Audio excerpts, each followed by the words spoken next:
বাংলাদেশ গণতান্ত্রিক ছাত্র সংসদের যারা আছেন তারা কিন্তু এখানে আজকে আমরণ অনশনে তারা নেমেছেন এবং তারা এখানে অনশন করছেন। এবং একদম যদি বলি যে আজকে কিন্তু প্রচুর গরম এবং তীব্র রোদের মধ্যে, কাঠফাটা রোদের মধ্যে তারা এখানে বসেছেন এবং তারা অনশন করছেন।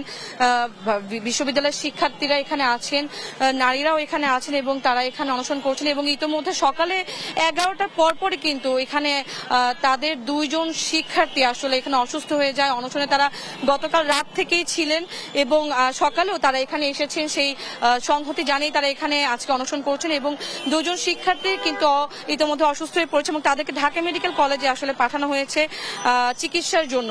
এবং তাদের যে অনশন, এই অনশন তারা বলছেন, তারা জানিয়েছেন যে আসলে এই অনশন চলবে এবং তাদের যে একটি দাবি রয়েছে, সেই এক দাবি তারা না মানা পর্যন্ত তাদের এই অনশন তারা করবেন।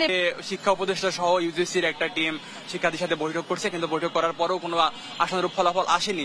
প্রায় কুয়েটের শিক্ষার্থী ভাইয়েরা আমাদের দেখেছি প্রায় 43-44 ঘন্টা এখন পর্যন্ত অনশনে থাকার পরেও এখন পর্যন্ত আমাদের ইন্টারিম সরকার বা কোনো ধরনের সিদ্ধান্ত আসতে পারেনি। এবং কুয়েটের যে দোলান্দ ভিসি, সেই ভিসি এখনো নিজে থেকে পদত্যাগ করেনি এবং সে এখন পর্যন্ত বলে যাচ্ছে যে এটা নাকি শিক্ষার্থীদের আন্দোলন না।